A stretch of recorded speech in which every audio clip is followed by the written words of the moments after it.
이번에 그 중국문화원에서 하는 전시는 일반적인 그런 갤러리나 미술관의 전시하고 조금 다른 어떤 그런 형식을 띠고 있는데, 특히 과거에 여기가 가정집이었던 그런 곳이었기 때문에 여러 개의 그 방들이 있습니다. 이 방들마다 작가들이 하나씩 그 공간에서 전시를 하게 되는데, 제가 이제 그 전시를 하고자 했던 그 작품들은 제목이 소풍 가는 날입니다. 코로나로 인해서 우리가 외부와 어떤 가족들과 나들이라든지 이런 것들이 굉장히 단절되어 있었고, 그런 것들이 코로나가 끝나면은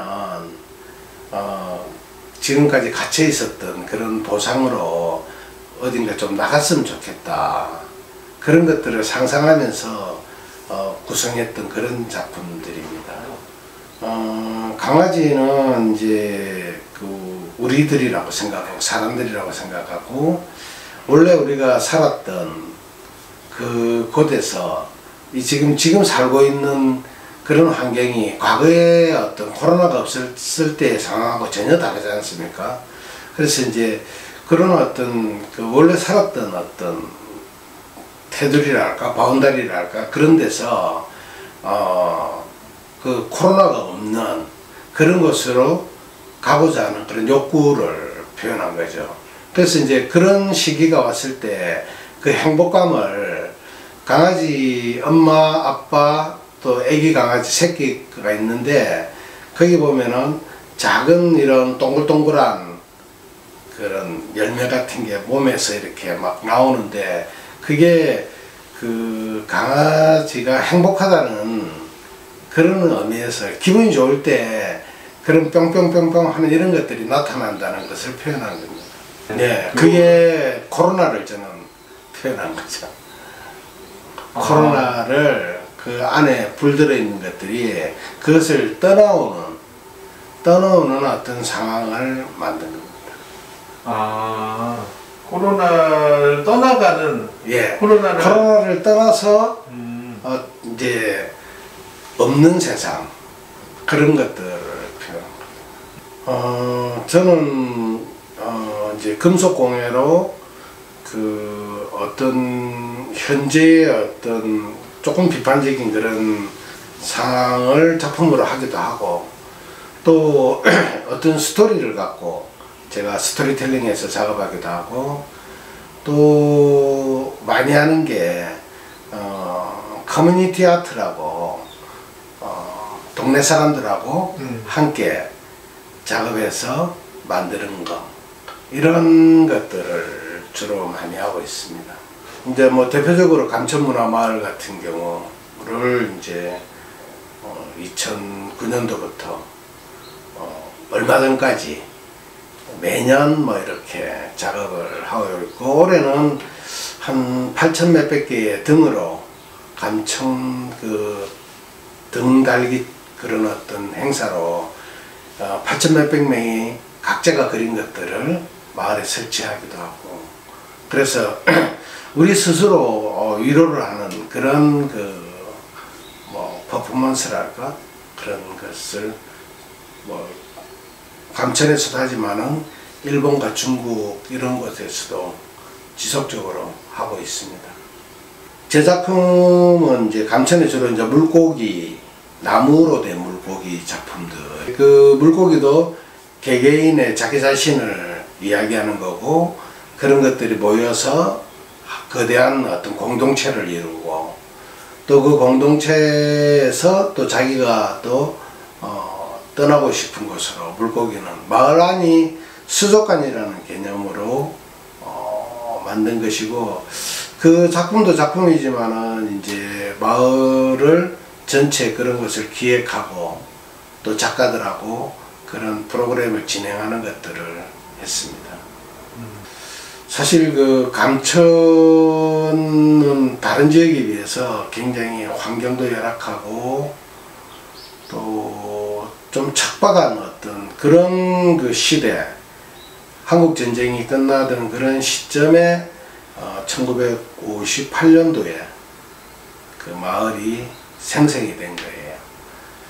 그런데 이제 거기서 그 피난 와서 또 아무것도 없는 그런 가정을 주로 누가 책임을 졌냐면 어머니들이 책임을 졌는데, 그 어머니들의 일터가 주로 자갈치와 공동어시장, 또 감천항의 그 부둣가에서 물고기 작업을 주로 하고, 또 거기서 남은 물고기들을 갖고 말려서 행상하고, 그거로 애들 공부시키고, 또 그 남은 물고기로 애들 먹이고, 그래서 감천의 물고기는 어머니의 물고기라는 거죠.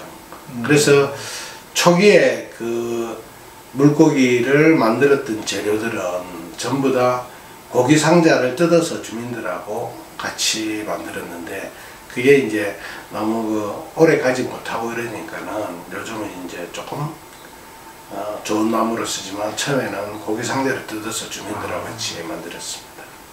뭐 개인적으로 제가 이제 58년 개띠인데요, 강아지 좋아합니다.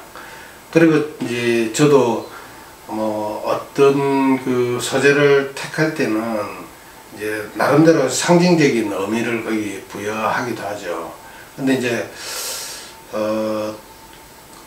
작품에 있어서 보편성이라는 것은 관람객들이 쉽게 받아들이고 이 자체가 언어이기 때문에, 아, 이것은 그냥 개를 표현하려고 하는 게 아니고 어떤 가족의 구성을 강아지로 했고, 또 강아지가 사람들하고 친근하고 어떤 이런 의미에서 이제 강아지를 의인화시킨 거죠.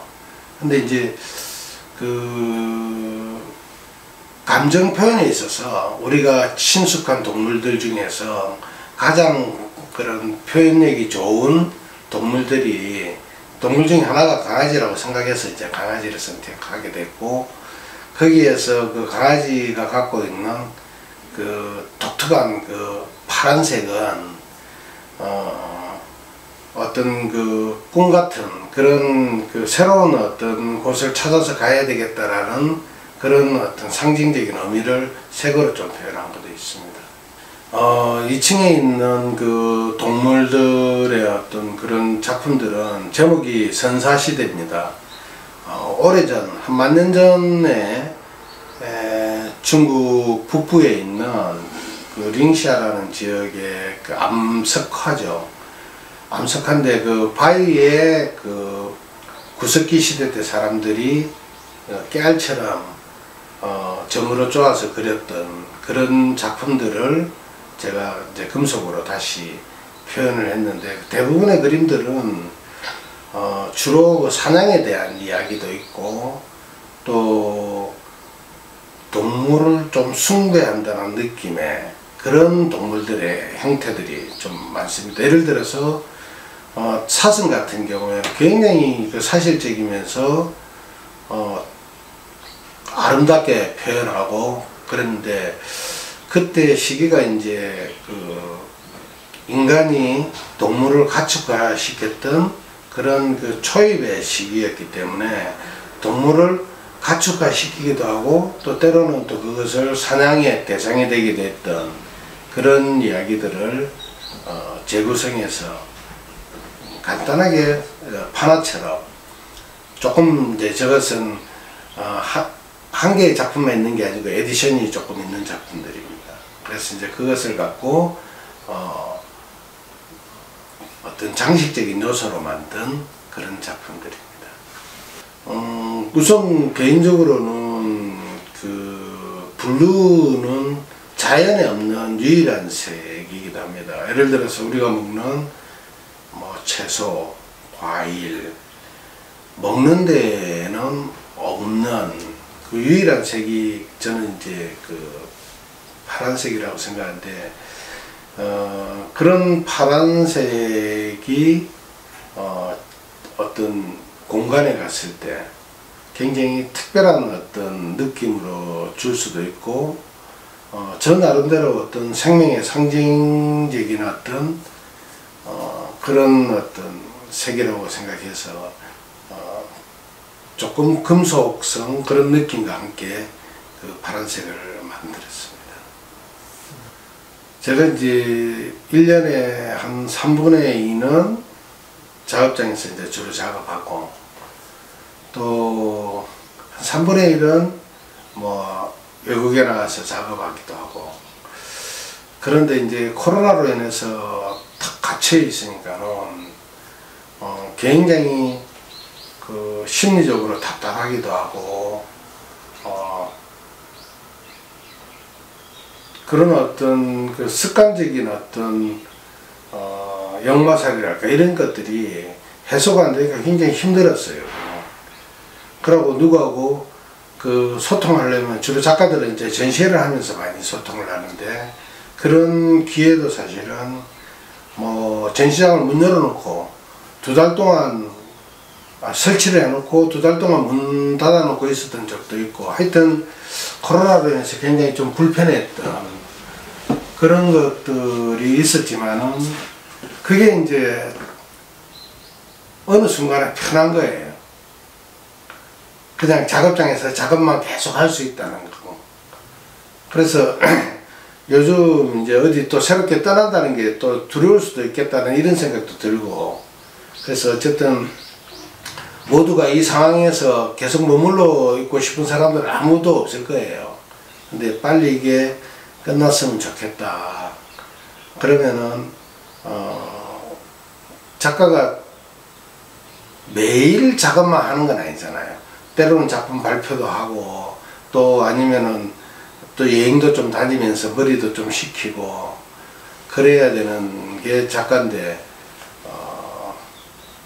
코로나로 인해서 그런 것들이 조금 더 그 작가들한테 폐쇄적으로 안 됐으면 좋겠다. 대부분 이렇게 작가들을 만나면 막 갇힌 상태, 이런 것들이 굉장히 많다고 느껴졌거든요.